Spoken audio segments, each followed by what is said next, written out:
Oleh sebab saya ingin memberikan beberapa tips ataupun mungkin langkah-langkah jitu yang bisa diterapkan oleh para pemirsa Tambak Beras TV selama bulan Ramadan dan juga Lebaran serta untuk Idul Adha nanti.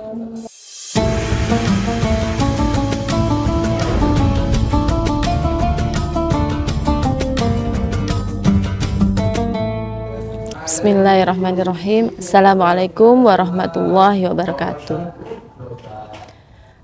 Salam kenal para pemirsa Tambak Beras TV. Saya Fatin Fadilah Hasib, salah satu pengurus Yayasan Pondok Pesantren Bahrul Ulum Tambak Beras Jombang. Alhamdulillahirabbil alamin. Puji syukur kehadirat Allah Subhanahu wa taala karena beliau telah melimpahkan rahmat, hidayah, nikmat umur, nikmat sehat sehingga kita bisa bertemu kembali pada bulan Ramadan tahun 1445 Hijriah atau 2024 Masehi. Sholawat serta salam kita panjatkan kepada junjungan kita Nabi besar Muhammad Sallallahu Alaihi Wasallam serta para keluarganya, para sahabatnya dan juga umatnya hingga akhir zaman. Nah,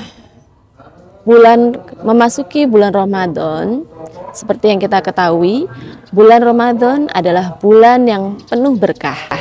Setiap ibadah yang kita lakukan di bulan Ramadan akan dilipat gandakan amal kebajikannya. Baik itu ibadah seperti puasa, sholat tarawih, kemudian kita membaca Al-Quran, serta kita beriktikaf di dalam masjid. Selain ibadah-ibadah itu, juga ada ibadah lain yang dilipat gandakan amalnya, yaitu ibadah-ibadah yang berkaitan dengan kegiatan sosial. Misalnya membayar zakat, baik zakat fitrah yang memang diwajibkan untuk membayar pada bulan Ramadan, juga zakat mal. Selain itu juga ibadah sedekah, infak, dan mungkin jika ada yang ingin berwakaf di bulan Ramadan.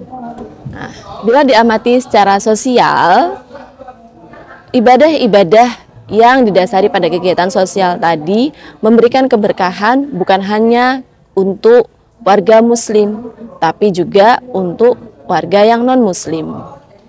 Pada saat kita ingin melakukan sedekah, kita bisa memberikan sedekah berupa pemberian beras ataupun bahan pokok yang lain, baju, kerudung, dan lain sebagainya. Meningkatnya kegiatan-kegiatan sosial itu juga turut meningkatkan permintaan pada sektor-sektor produk tertentu. Ibadah-ibadah yang berbasis pada kegiatan sosial tadi seperti pemberian zakat, infak, sedekah berupa bahan pokok maupun sandang pangan yang lainnya juga turut meningkatkan pendapatan para pengusaha. Dan secara agregat, semakin meningkatnya permintaan, maka semakin banyak meningkat juga perputaran uang di masyarakat. Selain kegiatan sosial tadi, kita juga memiliki kebudayaan, yaitu mudik, di mana semua warga berbondong-bondong pulang ke kampung halaman untuk bertemu keluarganya. Pada saat mudik itu, biasanya mereka juga memberikan oleh-oleh sebagai wujud sedekah mereka kepada keluarga terdekat mereka. Belum lagi termasuk pengeluaran lain seperti mereka ingin bepergian bersama, mumpung bertemu keluarga. Nah, untuk itu saya ingin menanyakan, apakah para pemirsa Tambak Beras TV sudah melakukan pengelolaan keuangan dalam memasuki bulan Ramadan ini serta menyambut Lebaran di bulan Syawal nanti? Nah, oleh sebab saya ingin memberikan beberapa tips ataupun mungkin langkah-langkah jitu yang bisa diterapkan oleh para pemirsa Tambak Beras TV selama bulan Ramadan dan juga Lebaran serta untuk Idul Adha nanti. Nah, yang pertama yang harus diingat adalah kita boleh melakukan pembelanjaan ataupun melakukan pengeluaran di bulan Ramadan. Untuk misalkan biasanya kita membeli baju baru Menurut surat Al-A'raf ayat 31, di situ disampaikan bahwa, wahai anak Adam, pakailah pakaian atau perhiasan yang indah pada saat kamu memasuki masjid. Makan dan minumlah. Namun demikian, di dalam ayat tersebut juga ada peringatan. La tusrifu. Artinya, janganlah berlebihan. Karena sesungguhnya Allah tidak menyukai orang-orang yang berlebih-lebihan. Bulan Ramadan hakikatnya adalah bulan di mana kita belajar untuk mengendalikan nafsu kita. Itu sebabnya pada saat kita ingin melakukan pengeluaran, yang harus kita ingat adalah jangan berlebih-lebihan. Apa sih jangan berlebih-lebihan maksudnya? Jangan berlebih-lebihan adalah Anda jangan mengeluarkan dana di luar kemampuan Anda, atau jangan belanja di luar kemampuan. Di luar kemampuan itu seperti apa? Misalkan yang Anda butuhkan adalah baju baru. Bukan berarti Anda harus membeli baju yang mewah. Jadi tolong dipahami, tidak berlebihannya itu ada di mana. Yang kedua, selalu utamakan untuk memenuhi kebutuhan pokok yang dulu. Kebutuhan pokok atau kebutuhan daruriyah seperti pangan, makanan, sandang, itu merupakan kebutuhan pokok ataupun kebutuhan daruriyat yang harus kita penuhi dulu. Berikutnya adalah kita harus membuat semacam anggaran. Kita harus membuat perencanaan belanja untuk Ramadan serta Lebaran jauh sebelumnya. Jadi kita bisa mulai 12 bulan atau 1 tahun sebelumnya. Anda bisa membuat perencanaan atau menganggarkan pengeluaran setelah bulan Syawal berakhir. Misalkan, contohnya apa sih yang bisa kita anggarkan di jauh-jauh hari? Anda bisa mengenali kebutuhan-kebutuhan yang pasti Anda keluarkan di bulan Ramadan ataupun Syawal. Contohnya adalah pemberian THR. Untuk memberikan THR, kita bisa merencanakan berapa orang yang harus kita berikan THR, serta berapa banyak yang kita butuhkan untuk pemberian THR. Sehingga kita bisa merencanakan itu jauh hari sebelumnya. Kemudian yang berikutnya adalah yang paling penting yang harus dilakukan di bulan Ramadan ini adalah Anda harus mengeluarkan zakat. Baik itu zakat fitrah ataupun zakat mal.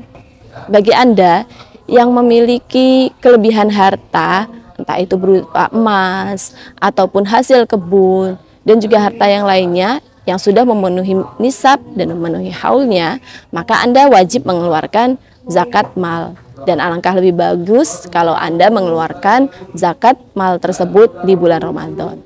Anda bisa menghitung berapa kira-kira pendapatan Anda selama 1 tahun, lalu Anda sisihkan sebagiannya untuk dizakatkan di bulan Ramadan. Yang ketiga, Anda juga bisa melakukan anggaran ataupun mempersiapkan dana-dana untuk bersedekah. Misalkan jika Anda ingin punya program pemberian takjil ataupun buka puasa kepada para kaum fakir miskin, duafa, anak yatim, Anda bisa juga menabungkan hal-hal tersebut. Jangan lupa belanja-belanja yang biasanya menjadi tradisi atau budaya di lingkungan kita. Misalkan belanja baju baru. Anda bisa mengalokasikan atau menabungkan beberapa dana-dana itu jauh sebelum Ramadan atau belanja sebelum Ramadan. Jadi Anda bisa membeli baju ataupun kebutuhan-kebutuhan lain sebelum bulan Ramadan. Ditumpuk setiap bulan satu itu juga bisa. Sehingga tidak menumpuk di bulan Ramadan. Setelah itu jangan lupa Anda juga harus memperkirakan pada saat Lebaran, saat Anda mudik, apa saja yang harus dikeluarkan. Misalkan biaya transport, kemudian pada saat ketemu orang tua, ingin ngasih sedekah berapa, atau ingin ngasih hadiah apa, itu bisa Anda anggarkan. Dan jangan lupa yang terakhir, Anda juga harus menyisihkan sebagian dana untuk kebutuhan setelah Ramadan. Jangan sampai dong setelah Ramadan Anda terus nggak pegang uang sama sekali. Jadi tetap harus ditabung.